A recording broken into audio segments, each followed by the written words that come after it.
point we had started? आज हमें lysosomes पढ़ना है. So you all are ready to learn the lysosomes?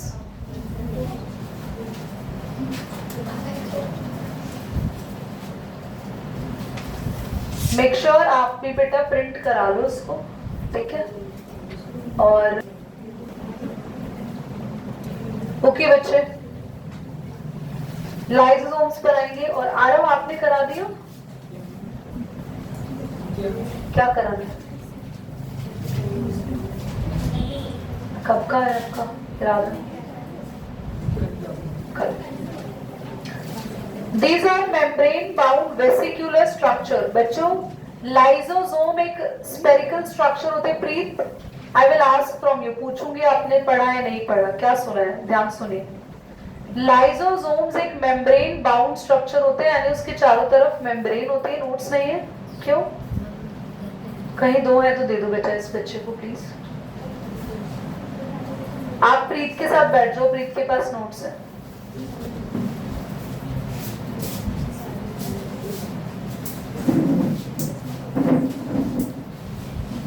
Now, found in the cytoplasm of all the eukaryotic animals except mammalian RBCs. बच्चों, lysosomes भी हमारे red blood cells, mammalian RBCs, RBC यानी red blood cells. मैं किसी भी बच्चे से पूछ सकती हूँ मैंने जस्ट कौन सी लाइन पढ़ाई है और मैंने क्या समझाया है. So you have to be very careful. So class, हमारे पास आज डेट क्या है? 28. हमारे मैमेलियन आरबीसीज यानी कि हमारे बॉडी में हमारे रेड ब्लड सेल्स को छोड़ के बाकी सब जगह साइटोप्लाज्म में ये लाइसोसोम्स प्रेजेंट होते हैं. Each lysosome is surrounded by the single membrane. Lysosome के आसपास मेम्ब्रेन होती है सिर्फ सिंगल, एंड बहुत ही पावरफुल एंजाइम्स होते हैं इसके अंदर. बच्चों, हमारे सेल में अगर कोई फॉरेन बॉडी एंटर कर जाती है, कोई बैक्टीरिया एंटर कर जाता है, कोई वायरस एंटर कर जाता है, तो लाइसोसोम एक बड़ा स्मार्ट गेम खेलता है. लाइसोसोम एक सुसाइड बॉम्ब की तरह काम करता है. लाइसोसोम कहता है कि अगर हमारे सेल में इंफेक्शन हो गया है तो मैं खुद फट जाऊंगा और अपने आप को भी मार लूंगा और सेल को भी मार दूंगा, जिससे सारा का सारा सेल आपका मर जाता है और सेल के अंदर आया हुआ बैक्टीरिया और वायरस भी मर जाता है. फिर जो नए सेल्स बनते हैं वो हेल्दी बनते हैं, और क्योंकि आने वाला पैथोजन मर चुका है. तो यहीं से पढ़ेंगे. Contain powerful digestive enzymes. These enzymes are made by RER. RER क्या हो गया? Rough endoplasmic. Lysosomes are involved in intracellular digestion of foreign food of microbes and are called digestive bags. 1 mark में क्वेश्चन पेपर में आ सकता है. तो lysosomes are involved से लेके डाइजेस्टिव बैग्स की तरफ अंडरलाइन करो. लाइसोसोम्स आर से लेके डाइजेस्टिव बैग्स तक अंडरलाइन करो.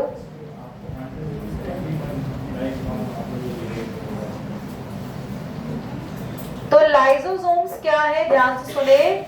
आपके पास ऐसे डाइजेशन करने वाले स्पेशल स्ट्रक्चर है कि ध्यान से देखो क्या लिखा है, involve with the digestion of. किस किस का डाइजेशन करते हैं ये? फॉरेन फूड, कोई माइक्रोब आ जाता है बाहर से, बैक्टीरिया वायरस, उसका. इसीलिए इसको क्या बोलते हैं? Digestive bags. एकांश, क्यों बोलते हैं लाइसोसोम्स को digestive bags?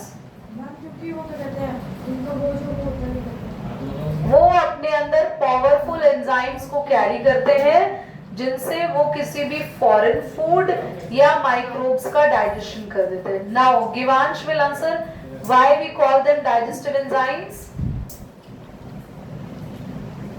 I have explained at least twice a time, Givansh. Get up an answer. Get up, beta. Get up. Yes. अरे अभी तो समझाया, just 1 second before. आप सुन नहीं रहे हो? आप सुन नहीं रहे हो? बोलो. पेशेंटली नहीं सुन रहे आप, फोकस से नहीं सुन रहे हैं. तो आप बता सकते हैं Nitya, why lysosome lysosomes are digestive enzymes? Digestive bags?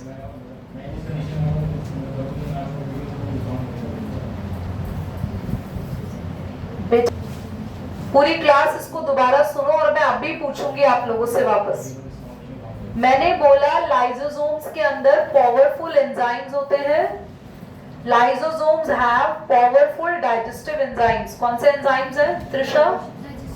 Very good, powerful digestive enzymes. That is why lysosome can digest. Lysosome क्या डाइजेस्ट कर सकते हैं?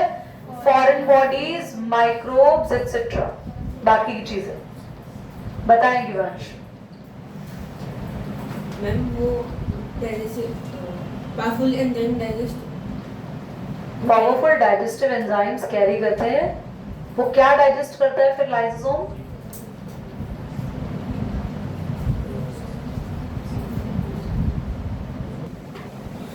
Shivani, can you explain why lysosomes are digestive bags?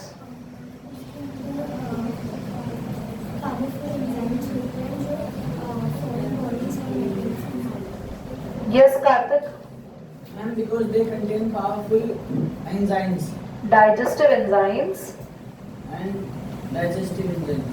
and they can able to, by which they can able to digest Foreign bodies. foreign bodies, microbes around. तो 1 mark में question आएगा, आप सब लिख देंगे। Next, these are involved in autolysis or self digestion of the cells after their death, hence they are also called suicidal bags. तो इसका मतलब क्या है?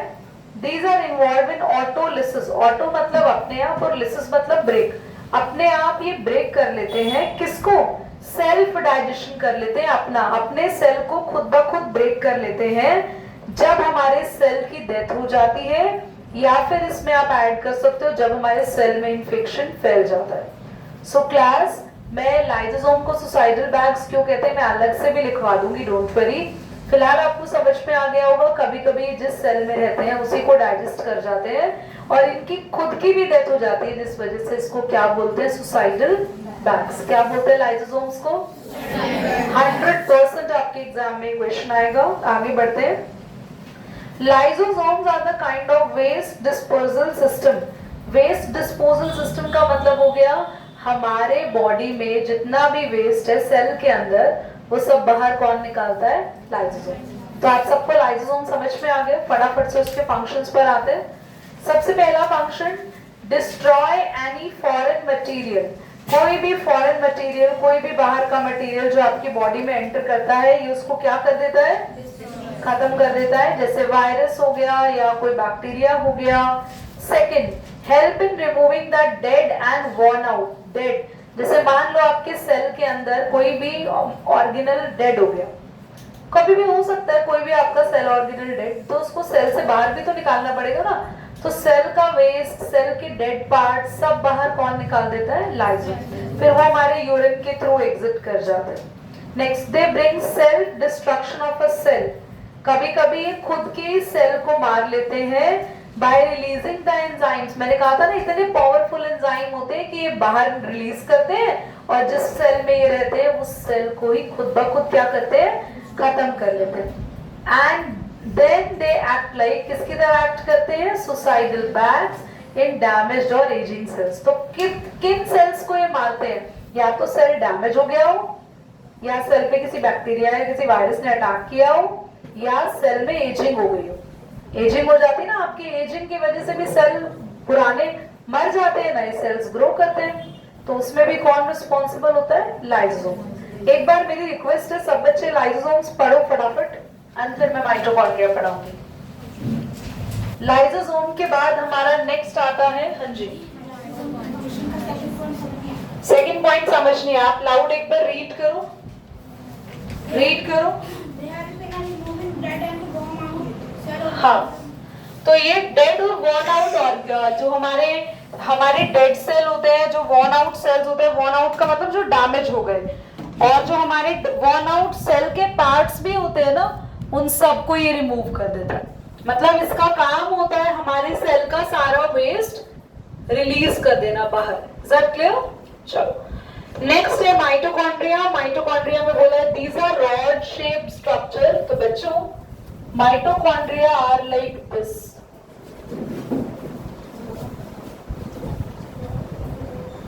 और इस तरीके से उसकी जो अंदर वाली मेम्ब्रेन होती है ना, ये ऐसे फोल्ड होती है. ये माइटोकॉन्ड्रिया की आउटर मेम्ब्रेन है. This one is the inner membrane.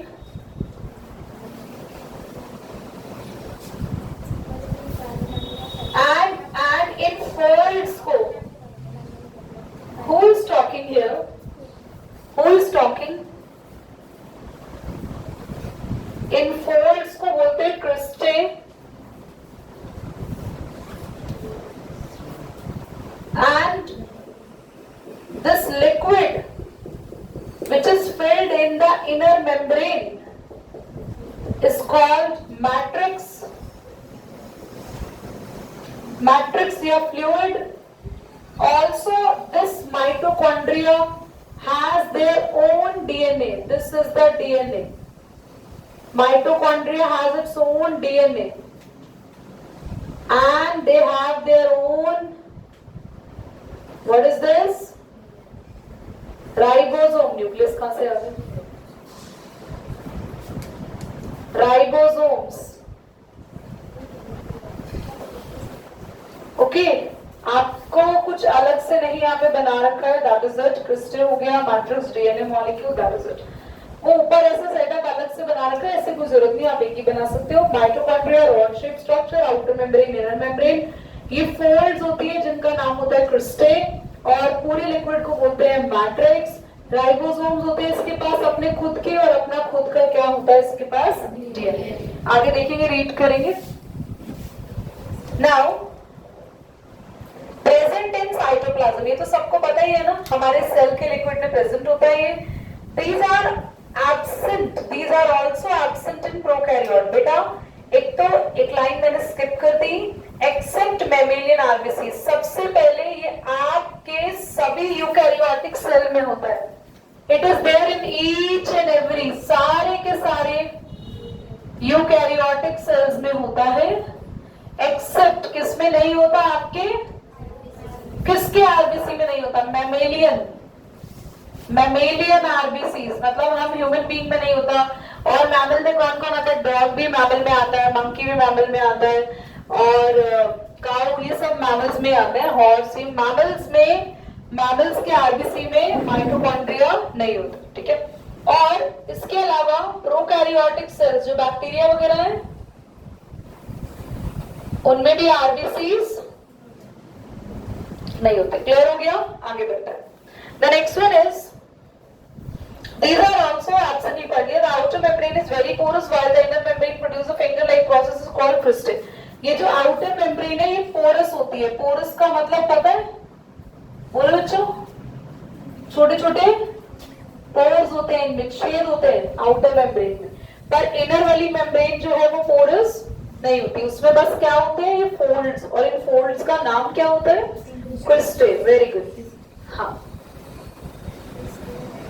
Now mitochondria are called the powerhouse of the cell. 1 mark का क्वेश्चन आ सकता है कि माइटोकॉन्ड्रिया या किसको power house of the cell कहते हैं, तो आपको पता होना चाहिए. Mitochondria is called the power house of the cell. So class, why mitochondria is called the power house of the cell? Because हमारे बॉडी में जो भी एनर्जी बनती है, पहले एनर्जी बनती कैसे? एनर्जी बनती है हमारे बॉडी में रेस्पिरेशन से, जब हम सांस लेते हैं. जब आप सांस लेते हो तो आपके सांस के थ्रू गई हुई कौन? ऑक्सीजन आपके फूड को बर्न करती है, जलाती है. और वो फूड कहां से आता है? जो हमने खाना खाया, डाइजेस्ट हुआ, डाइजेस्ट होकर जो अच्छी अच्छी चीजें हैं, फैट, प्रोटीन, ये सब कुछ किस में चला गया आपका? ये मेरे को लग रहा है यहाँ पे उल्टा दिख रहा होगा रिकॉर्डिंग में ना. हाँ, इसको मैं बताओ, तब से ये बेचारे उल्टा देखेंगे. वही देखो, something is change today. Anyway, अब इनको सीधा दिख जाएगा. तो हमारे तब से कैसे रिकॉर्डिंग चल रहा था, हमारे क्या बोल रहे थे हम लोग? क्या जो हम खाते, कोई बात तो ही नहीं. अगली बार से मैं अगर कहीं भूल गई, क्योंकि मेरा ध्यान तो मोबाइल पे गया था उसको रोटेट करने में, और तुम लोग भी भूल गए तो डंडे खाओगे, ठीक है? ये हंसता नहीं है, ये नलायक बच्चों की निशानी होती है कि उन्हें पता ही नहीं है हम क्या पढ़ रहे थे। मुझे याद आ गया वेयर वॉज आई एम, मुझे याद आ गया हम पढ़ रहे थे फूड का बर्निंग, पर होशियार बच्चे थोड़ी बैठे, हम तो नलायकों को पढ़ा रहे। कोई बात नहीं, आप हंसते रहना, फिर से जवाब मत देना, ध्यान से देखिए। फूड जो आप खाना खाते हो डाइजेस्ट होके आपके सेल्स में जाता है, वो ऑक्सीजन के साथ रिएक्ट करता है, आपका खाना बर्न होता है, बर्न होके आपको एनर्जी मिलती है। और ये जो हमारा खाना बर्न होता है, यानी कि हमारा कैसा रेस्पिरेशन, सेल्यूलर रेस्पिरेशन, हमारे सेल के अंदर जो रेस्पिरेशन का प्रोसेस होता है वो कहाँ होता है? इन भाई साहब के अंदर, जिनका नाम है, तो ये माइटोकॉन्ड्रिया नाम के भाई साहब हमारे सेल के अंदर बैठे हुए हैं और क्या कर रहे हैं इनके अंदर? और सेल्यूलर रेस्पिरेशन से ये बनाते हैं भर भर के एनर्जी, अपने अंदर स्टोर करके रखते हैं। और एनर्जी किस फॉर्म में स्टोर होती है? जैसे आप कुछ मार्केट से खरीदने जाते हो तो किस फॉर्म में पैसे देते हो? रुपए, है ना? आप बाहर वहीं अमेरिका में जाओ तो किस फॉर्म में देंगे? डॉलर। ऐसे ही यहाँ इंडिया में, सॉरी, ऐसे ही तुम्हारी बॉडी में जो एनर्जी बनती है वो किस फॉर्म में बनेगी? The energy is ATP energy. मैं ये पूरा नहीं ऐसे लिख देती हूँ। ATP energy formed in cellular, क्या होगा बच्चों? cellular और एक बात बता दूं, ये जो ATP है इसकी फुल फॉर्म आपके पेपर में पक्का आएगी, इसका नाम है एडिनोसिन ट्राइफॉस्फेट। याद है मैंने अभी कुछ लास्ट क्लास में मैंने कहा था उसको मत पढ़ो, ये आगे पढ़ना है, ATP है ना, ये वही पॉइंट है। चलो, mitochondria are called the power house of the cell, और इसको पावर प्लांट या स्टोरेज बैटरी कहते हैं। As these are the site of the synthesis, क्योंकि यहाँ पे क्या बनता है? Energy rich ATP molecule. By कैसे बनता है? क्या लिखा है इन्होंने? Cellular respiration. समझ आ गया ना सेल्यूलर रेस्पिरेशन क्या? माइटोकॉन्ड्रिया सेल्फ रेप्लिकेटिंग ऑर्गेनल, ये क्वेश्चन पक्का पेपर में आ सकता है। They contain DNA, RNA and ribosome to carry out the protein synthesis. देखो ध्यान से सुनो, पक्का क्वेश्चन पेपर में आएगा। माइटोकॉन्ड्रिया को सेल्फ रेप्लिकेटिंग ऑर्गेनल क्यों कहते हैं? क्यों ये सेल्फ रेप्लिकेटिंग है? रेप्लिकेटिंग का मतलब है माइटोकॉन्ड्रिया को जब लगता है ना कि भैया मेरी कमी हो रही है सेल में, तो ये खुद अपने आप अपने जैसे और माइटोकॉन्ड्रिया बना लेता है। जैसे घर में आपको लगे कि यार बहुत सारा काम है और आप अपने जैसे 3-4 पर्सन बना दो घर में, उसको बोल दो तो ये कर, तो वो, तुम सो जाओ, कितना मजा आएगा ना। पर ये ऐसा नहीं करता, ये खुद नहीं सोता, ये अपने जैसे और माइटोकॉन्ड्रिया बना के और सबसे काम करवाता है, सबके सब एनर्जी बनाते हैं और ये खुद से रेप्लिकेट हो सकता है, खुद से बहुत ज्यादा मल्टीप्लाई हो सकता है। क्यों मल्टीप्लाई हो सकता है खुद से? क्योंकि इसके पास खुद का डीएनए है, और ये डायग्राम में नहीं बना हुआ, ये आप बना लेना ऐसे सिंगल स्ट्रैंडेड, डबल वाला डीएनए होता है, सिंगल वाला आरएनए। इसके पास खुद का डीएनए है, खुद का आरएनए, खुद का राइबोसोम है, ये सब चीजें इसके पास खुद की, इसलिए क्या है? Self replicating. रेप्लिकेटिंग मतलब अपनी कॉपीज बनाना। Mitochondria are the largest organelle. 1 mark का क्वेश्चन और आ जाएगा कि सेल के अंदर सबसे बड़ा कौन होता है? इसका नाम है mitochondria. Mitochondria are the site of the cellular respiration, इसका फंक्शन है प्रोवाइड एनर्जी, हमें एनर्जी देता है फॉर द वाइटल एक्टिविटी, जिससे हम अपनी बॉडी का इंपॉर्टेंट काम कर सकते हैं। Mitochondria are able to make some of their own protein. Very very important line, यही से पेपर में क्वेश्चन आएगा। माइटोकॉन्ड्रिया को सेमी ऑटोनॉमस क्यों कहते हैं? सेमी ऑटोनॉमस क्यों कहते हैं? Because they can able to make their own protein by their ribosomes. इनके पास प्रोटीन फैक्ट्री है भैया, ये बैठी राइबोसोम्स खुद का प्रोटीन बनाएंगे। 3 चीजें हमने पढ़ी। माइटोकॉन्ड्रिया को power house of the cell क्यों कहते हैं? बिकॉज वो अपनी एनर्जी खुद बनाते हैं। वो ऐसा दोबारा सुनो, why mitochondria are called the powerhouse of the cell? First, because they can able to make their energy by cellular respiration. Now, second, why mitochondria are called semi-autonomous organelle? Semi-autonomous because they can able to make their own protein bye ribosome. And एक last point होगा जो मैंने ऊपर underline कराया था, हाँ, why mitochondria are called self-replicating organelle? Because they have their own DNA and RNA. इनकी वजह से ये self-replicating है, इसकी वजह से ये semi autonomous है, क्योंकि ये क्या बनाने में हेल्प करता है? Protein. Good. Now they provide the intermediate for synthesis of various chemical like fatty acid। ये लाइन इतनी इंपॉर्टेंट नहीं है, करने की जरूरत नहीं है। आते हैं प्लास्टिड पर, 3 ही पॉइंट्स पढ़ेंगे, it's not so much important. Comes to plastid, चलिए आगे देखेंगे। एक ही पेज है इसके बाद। चलो नेक्स्ट क्लास में तो हम मोशन चैप्टर शुरू कर लेंगे, okay, I mean Thursday. These are found in the plant cell। बच्चों आपने देखा है क्या आपके पास कलर्स हैं? हमें कलर्स हैं? किसी बच्चे के पास कलर्स है? कोई बच्चा किसी भी फॉर्म में कलर है? नहीं, मतलब सबके सब कलरलेस हो क्या है? कहाँ है कलर? दिखाओ। तुमसे पूछ रही हूँ, तुम रंगीन हो क्या? पौधों की तरह क्या तुम्हारे पास कलर है? रेड, ब्लू, ग्रीन, ब्राउन, कहाँ है कलर? दिखाओ। ऐसा तो नहीं है ना आपकी नोज रेड हो गई है या बाल आपके पिंक कलर के आ रहे हैं सुंदर रोज जैसे। हम प्लांट्स जितने कलरफुल होते हैं क्या? कोई कलर ही नहीं है हमारे पास, स्किन कलर और ब्लैक कलर और हल्का सा हम पिंकिश कलर कह लें बस। स्किन टोन ही तो है हमारी बॉडी। इन बालों को हटा दे तो बस स्किन ही है, कोई कलर नहीं है। इसमें हंसने की बात नहीं, सुनो समझो। Why plants are so much colorful? Because plants के अंदर एक स्पेशल ऑर्गेनल होता है जो तुम्हारे अंदर नहीं होता, जिसका नाम है प्लास्टिड। समझिए, these are found in plant cell only। plastids are the largest cell organelle in the plant। कोई बातें कर रहा है बॉयज में जो मुझसे पिटने वाला है। वीडियो और यहाँ कोई बातें समझा रही हूँ ना।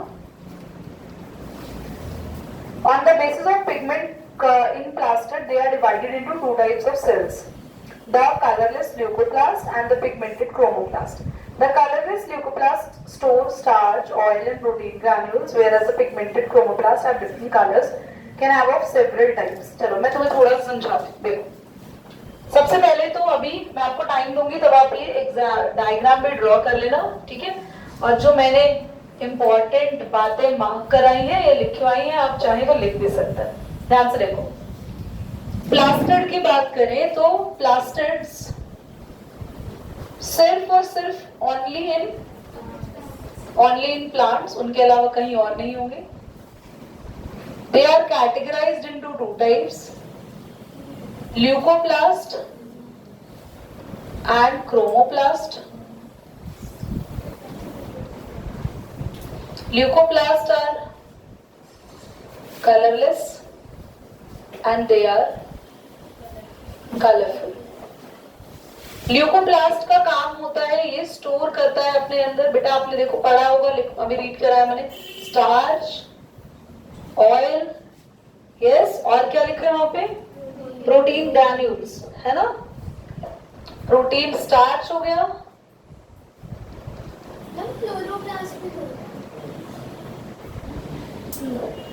वो क्लोरोप्लास्ट अभी हम पढ़ ही नहीं रहे, हम तो ल्यूकोप्लास्ट पढ़ रहे हैं। Starch, oil and protein granules. Granules होते हैं छोटे छोटे दाने, उन्हें बोलते हैं बेटा।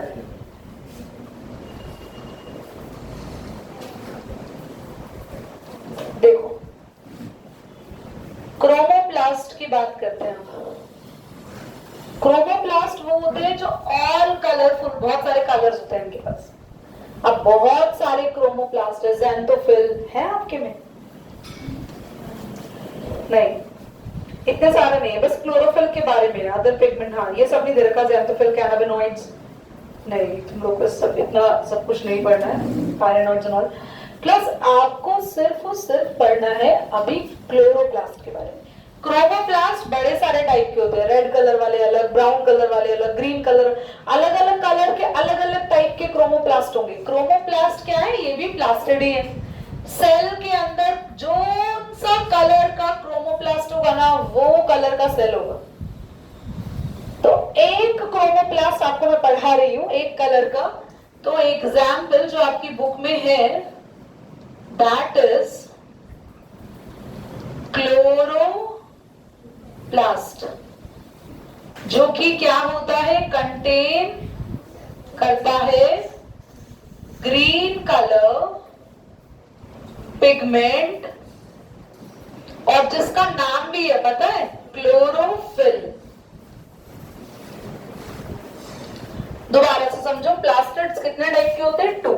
ल्यूकोप्लास्ट का कलर वलर का भैया कोई काम नहीं है, इसको सारे बेकार से काम दे दिए, तू बस स्टोर कर चीजें। स्टार्च स्टोर करेगा, ऑयल स्टोर करेगा, प्रोटीन ग्रान्यूल, कई जगह फैट, कई जगह अमीनो एसिड, और भी बहुत सारी चीजें स्टोर करता रहता है। फिर क्रोमोप्लास्ट को कलर वाला काम दे दिया कि भैया जहां भी कलर होंगे ना वहां तू जाएगा। ये कहेगा अच्छा सारे कलर कैसे बनाऊं मैं, फिर इसको बोला कि अच्छा ठीक है तो अपने साथ और लोगों को जोड़ ले। तो इसने कहा ठीक है मैं अपने बहुत सारे टाइप्स बनाऊंगा और सब जगह कलर बांटूंगा। तो इसका एक टाइप हम पढ़ रहे हैं जिसका नाम है, और उसमें कौन सा कलर है, ग्रीन। ग्रीन कलर के लिए कौन सा पिगमेंट है, किस वजह से ग्रीन है, ग्रीन कलर की पिगमेंट होता है इंक एक तरीके से, जिसकी वजह से कलर आता है, वो क्या है, क्लोरोफिल। समझ आ, इसको ड्रॉ करिए, पूरा बना लीजिए जल्दी। मैंने प्लास्टिड समझा दिया, आगे रीड करते हैं। जिन बच्चों ने नोट नहीं किया तो उनको वो बाद में कर लेना, जिसने कर लिया वो ग्रुप पे पिक्चर भेज देना। द कलरलेस, ये हमने बना दिया पिगमेंटेड। एक बार पूरा पढ़ लेते, देखो प्लास्टिड्स। अच्छा एक मिनट, लिसन, कोई भी पूछे, name the largest cell organelle.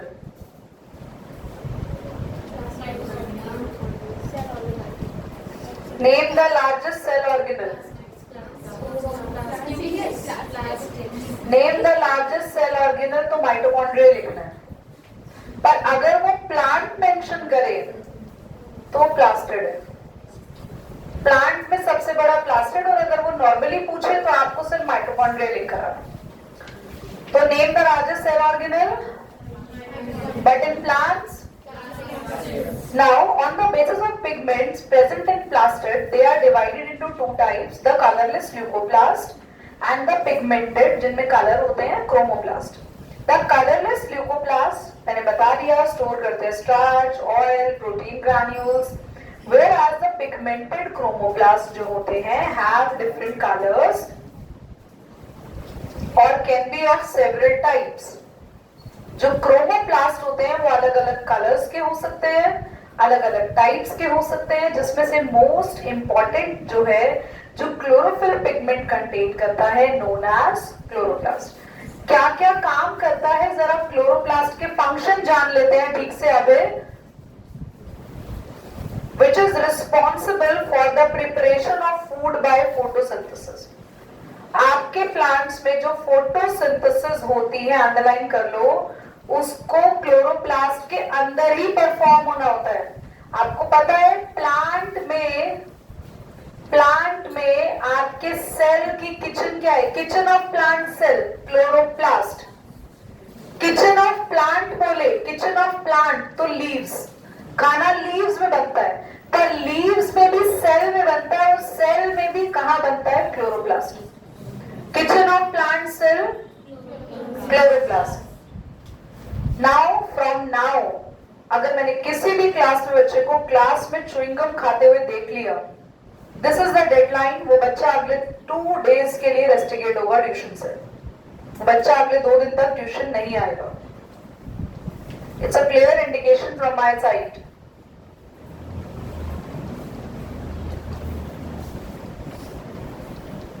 Now everybody, which is responsible for preparation of food by photosynthesis. अगली लाइन, other chromoplast contain, कुछ अलग अलग क्रोमोप्लास्ट की बात आ रही है जो कि नॉन ग्रीन कलर कंटेन करते हैं। वो वाले क्रोमोप्लास्ट प्लांट्स में क्या बनाते हैं, फ्लावर्स बनाते हैं, फ्रूट्स बनाते हैं। फ्लावर्स एंड फ्रूट्स के डिफरेंट डिफरेंट कलर्स होते हैं, और बाकी के क्रोमोप्लास्ट फ्लावर्स और फ्रूट्स के कलर डिसाइड करते हैं। क्लोरोप्लास्ट किसका कलर डिसाइड करता है, लीव्स का, ग्रीन स्टेम का, है ना, क्योंकि वो ग्रीन कलर का होता है। Chloroplast is bounded by 2 membrane inside the chloroplast is marked marked के बाद क्या लिख रहा है अगर किसी की नोट्स में क्लियर है तो? Into a colorless ground matrix called stroma, ये मैं भी बताऊंगी, and a large number of membrane bound flattened sac called grana, containing the molecule of chlorophyll.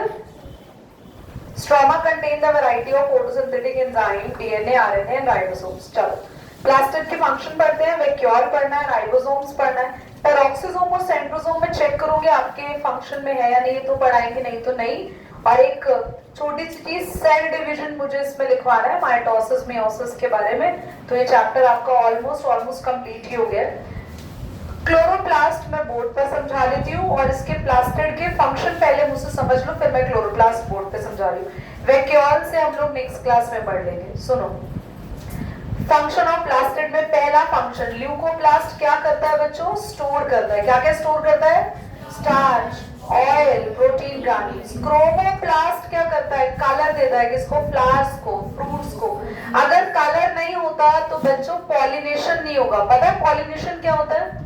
जो हनी भी आती है, फ्लावर पे बैठती है, तो फ्लावर से मेल गैमेट चिपक जाता है हनी बी पे, फिर हनी बी उड़ते उड़ते दूसरे फ्लावर पे जाती है, तो दूसरे फ्लावर पे कौन होता है? Female gamete, right. Next, chloroplast trap solar energy, ये भी वेरी इंपॉर्टेंट है। क्लोरोप्लास्ट ना सोलर एनर्जी भी ट्रैप करते हैं, और सोलर एनर्जी ट्रैप करते हैं वो भी फोटोसिंथेसिस में हेल्प कर रहा है। हमें पता है ना फोटोसिंथेसिस में क्या क्या चीजों की जरूरत होती है? Water, CO2, sunlight, chlorophyll. तो सनलाइट को एब्जॉर्ब कौन करता है? क्लोरोप्लास्ट, याद रखना प्लांट में। इसलिए जितनी ज्यादा ग्रीन लीव्स होगी ना आपकी, उतना अच्छे से फोटोसिंथेसिस होगा प्लांट में, उतना ज्यादा क्लोरोप्लास्ट होगा। देखो क्लोरोप्लास्ट का डायग्राम देख लो, रफली समझ लो, ऑलरेडी नोट्स में दिया हुआ है। तो कुछ इस तरीके से डबल बाउंडेड स्ट्रक्चर होता है आपके क्लोरोप्लास्ट का। क्लोरोप्लास्ट में ऐसे कॉइन लाइक, ये कॉइन लाइक एक के ऊपर एक स्टैक्ड लाइक कॉइन्स बने होते हैं, जिनका नाम है ग्राना।